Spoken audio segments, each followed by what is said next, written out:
दीक्षा app द्वारा launch किए गए ज्ञानांकुरण कोर्स में पंजीकरण करना बहुत आसान है। ज्ञानांकुरण कोर्स के तहत कक्षा 6 से 12 तक के छात्रों का ऑनलाइन प्रशिक्षण कोर्स संचालित होना है। इस ऐप में पंजीकरण हेतु हम सबसे पहले प्ले स्टोर में जाकर इस ऐप को डाउनलोड करेंगे। तो प्ले स्टोर में हम दीक्षा ऐप टाइप करेंगे। दीक्षा ऐप ये आ गया, इसको हम अब इंस्टॉल कर लेंगे। तो इंस्टॉल करने में थोड़ा समय लग सकता है, नेट की गति पर निर्भर करता है। इस प्रशिक्षण में सभी विषयों में ई कंटेंट श्रृंखला विकसित कर दीक्षा ऐप पर उपलब्ध कराई जा रही है, जिसका प्रारंभ 1 मई 2022 से होना है इन कोर्सेज का। अब ये डाउनलोड हो चुका है ऐप, इसको हम ओपन कर लेंगे। ओपन करने के बाद इस तरह का इंटरफेस हमें दिखाई देगा। अब यहाँ पर ये हमें भाषा का विकल्प मांग रहा है, तो हम इसमें किसी भी भाषा का अपनी सुविधा के अनुसार कर सकते हैं। तो उदाहरण के लिए हम इंग्लिश भाषा का चयन कर ले रहे हैं, फिर हम कंटिन्यू पर प्रेस कर देंगे बटन। अब इस तरह का इंटरफेस दिखाएगा, जिसमें वो हमसे पूछ रहा है हम टीचर के रूप में, स्टूडेंट के रूप में, एसटी या ऑफिशियल्स या फिर पेरेंट्स के रूप में हम लॉगिन करना चाहते हैं। तो हम एज ए स्टूडेंट हम यहाँ पर लॉगिन करते हैं, उसको सेलेक्ट कर लेंगे। उसके बाद ये हमसे अन्य डिटेल मांग रहा है, तो यहाँ पर हम सेलेक्ट बोर्ड, सबसे नीचे सेलेक्ट बोर्ड को पे टैप करते हैं। हमें यह बहुत सारे स्टेट बोर्ड्स और सीबीएसई बोर्ड का ऑप्शन दे रहा है, तो यहाँ सीबीएसई बोर्ड का चयन कर लेते हैं। तो यहाँ इसका सबमिट कर देंगे हम। इसके बाद इस तरह का इंटरफेस हमें दिखाई देगा, जिसमें हम अब मीडियम सेलेक्ट कर लेंगे। तो अपनी सुविधा के लिए हम इंग्लिश और हिंदी का चयन कर ले रहे हैं। अभी हम सबमिट कर देंगे। इसके बाद हमें इस तरह का इंटरफेस दिखाई देगा। अब यहाँ हम क्लास का चयन कर लेंगे। मान लीजिए उदाहरण के लिए मैं 10वीं क्लास का चयन कर ले रहा हूँ। उसके बाद हम सबमिट कर देंगे। फिर सबसे नीचे कंटिन्यू बटन को टैप करके हम आगे बढ़ेंगे। तो यहाँ पर हमें दिखा रहा है कि प्रोफाइल अपडेटेड सक्सेसफुली। उसके बाद इस तरह का इंटरफेस आएगा। अब यहाँ पर हम क्या करते हैं, सबसे ऊपर जाकर यहाँ पर जो है माई ग्रुप्स में हम सेलेक्ट कर लेते हैं। तो माई ग्रुप्स में जाने के बाद ये हमसे लॉगिन के लिए कहता है।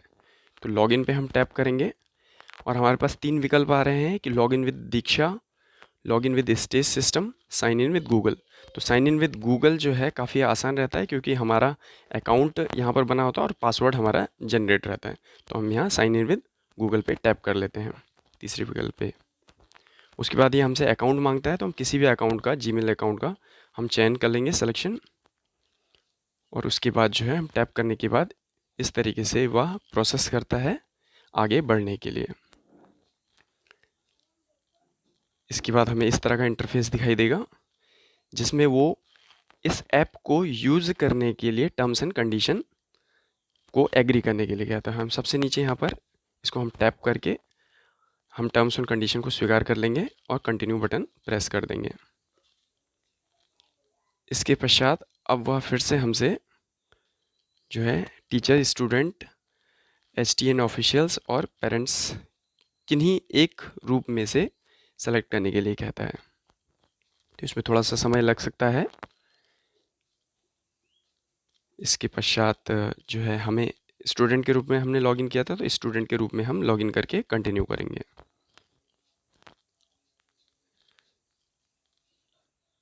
जी, स्टूडेंट का हमने चयन कर लिया और फिर हम इसको कंटिन्यू करते हैं। अब यह हमसे हमारी बाकी अन्य डिटेल्स को भरने के लिए कह रहा है। तो यहाँ बोर्ड का हम फिर से सिलेक्शन कर ले रहे हैं। उदाहरण के रूप में हम सीबीएसई बोर्ड का हम चयन कर ले रहे हैं। हमने यहाँ सबमिट कर दिया। मीडियम की हम बात करें तो हम अपनी सुविधा के लिए इंग्लिश और हिंदी का चयन कर ले रहे हैं, फिर सबमिट कर देंगे। क्लास, उदाहरण के लिए मान लीजिए 10वीं क्लास ले ली मैंने, सबमिट कर दिया और अब इसे सेव कर देना है।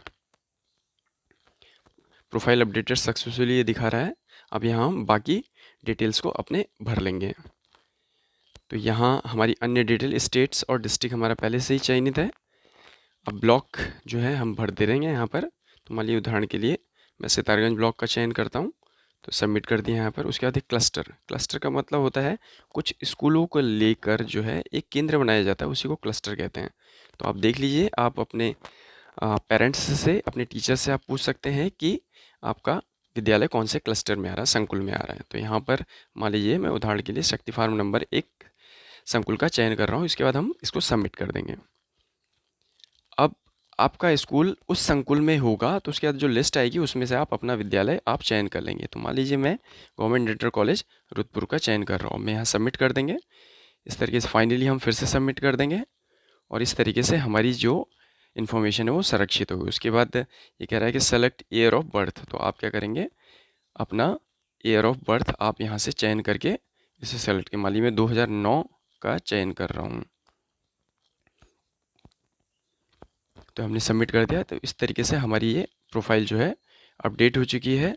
और अगर हम सबसे ऊपर लेफ़्ट साइड में यहाँ पर जाते हैं तो यहाँ पर हमें जो है ऐड यूज़र का भी ऑप्शन देता है सबसे ऊपर। तो एक ही अकाउंट से हम अन्य लोगों का भी रजिस्ट्रेशन कर सकते हैं इसमें। अब सबसे नीचे राइट साइड में मैं जो प्रोफाइल है उस पर टैप कर रहा हूँ।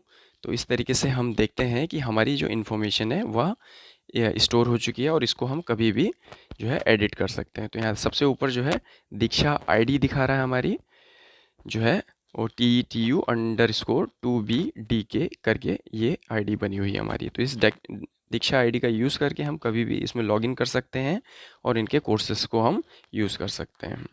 तो ये हमारे कोर्सेज़ हैं और 1 मई 2022 से जो है इनका संचालन शुरू हो गया है कोर्सेज़ का। तो इस तरीके से हमारा रजिस्ट्रेशन ये कंप्लीट हो गया।